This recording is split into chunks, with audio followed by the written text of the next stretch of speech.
All right, we're going to continue with our estimation part of our big idea. Knowing what numbers mean helps us to compare things and to solve problems. Our concept today will be estimating strategies to add numbers using benchmarks. So numbers that are closer to 10, closer to 100, closer to 1,000, and closer to 10,000 to estimate. We are looking at Connect section of Lesson 5 of Unit 2. So that's where you need to be looking. All right, let's take a look at our problem. There were 23,782 people at a lacrosse game. The number was 23,782 exactly. It is a count of the number of people. To write an estimate for the number of people, we find the closest benchmark. Now, we used this a little bit when we talked about compatible numbers. What is closer in the thousands place? Is 23,782 closer to 23,000 or closer to 24,000? Well, if we look on this number line that they've created, it is closer to the 24,000. So 24,000 would be a good estimate for 23,782. This is our benchmark to the 10,000s place. No, sorry, the thousands place, because we're ending in the thousands place. Now, if we were looking to the hundreds place, a little bit different. 23,700, is it closer to 700 or is it closer to 800? Well, we know it's larger than 700, so we know it has to be closer to, or so we know it has to be between 23,700 and 23,800. 782 is closer to 800, so 23,800 would be a good estimate for 23,782. If we were to look at the tens place, 23,780, and then 23,790, because this next number is larger than 80, we know it has to be between 80 and 90. Is 82 closer to 80 or is it closer to 90? Well, it's closer to 80, so 23,780 is a closer estimate. And that's where we'd have to stop, because otherwise we end up with the ones place, which is then the actual, and it's no longer an estimate. All right, sometimes, as we've talked about already, it's important to overestimate. For example, when we were buying things, we said it was important to overestimate. Here's another situation where an overestimate is a good choice. Here we have 310 people going to the zoo. Each school bus holds 50 people. How many school buses are we going to need? Well, our closest benchmark is 300 for 310, but that would be an underestimate. We would have people staying behind that couldn't make it on the bus.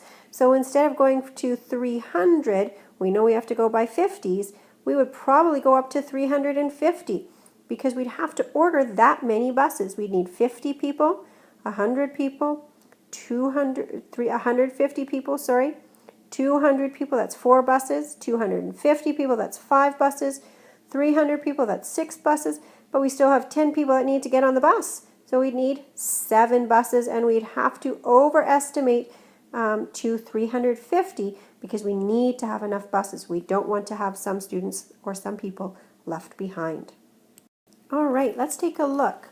First of all, to practice, think in your head of 2 occasions or 2 situations when it is important to know the exact number, and think of 2 situations where an estimated number is more appropriate.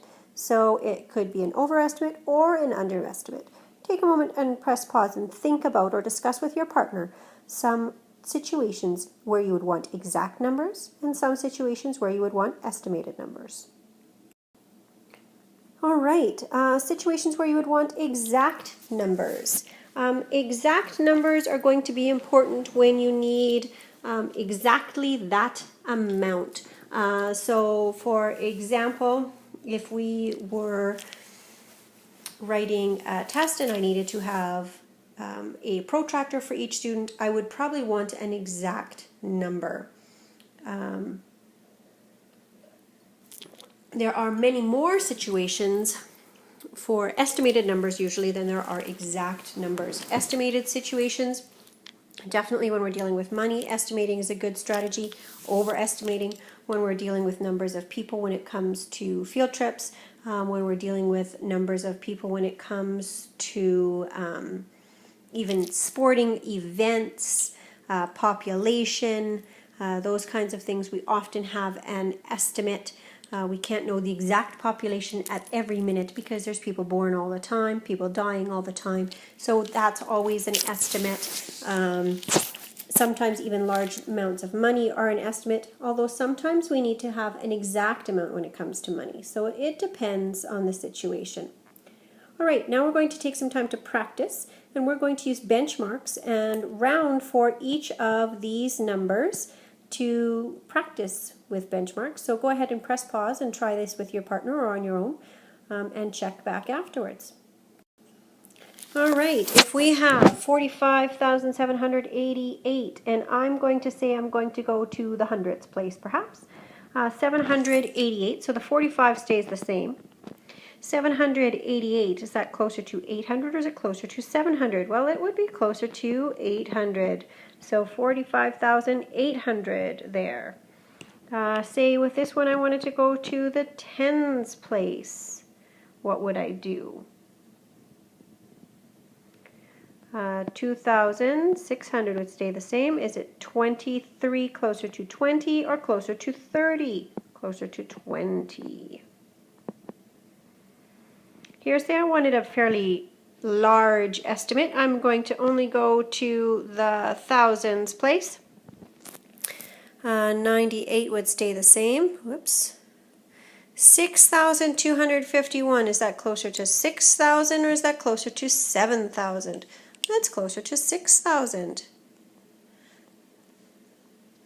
Now, often you're going to find that sometimes you use benchmarks or compatible numbers, as we like to say, might be part of compensation too, benchmarks, when we are adding. So let's take these two numbers now, use benchmarks to round them, and then estimate.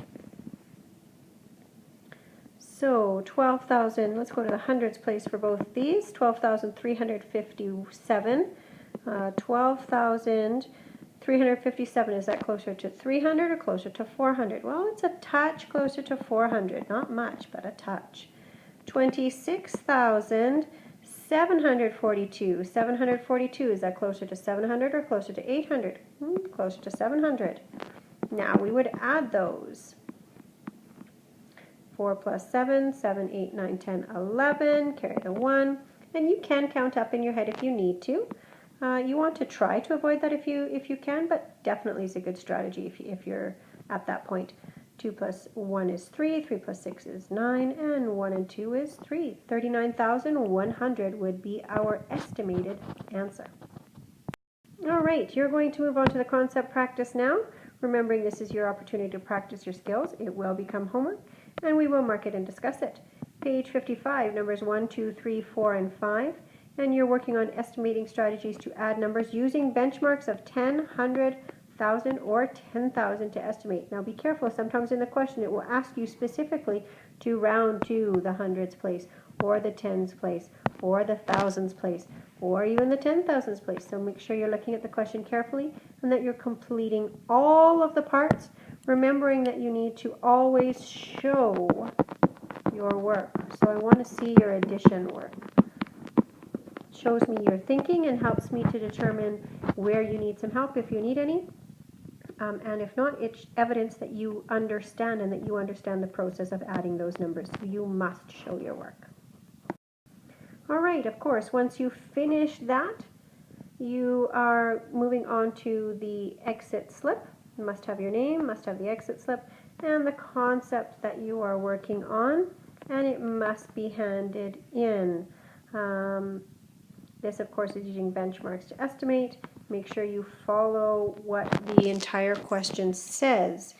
If you have misplaced yours, this one is here for you to take a look at. So feel free to go ahead and do that now.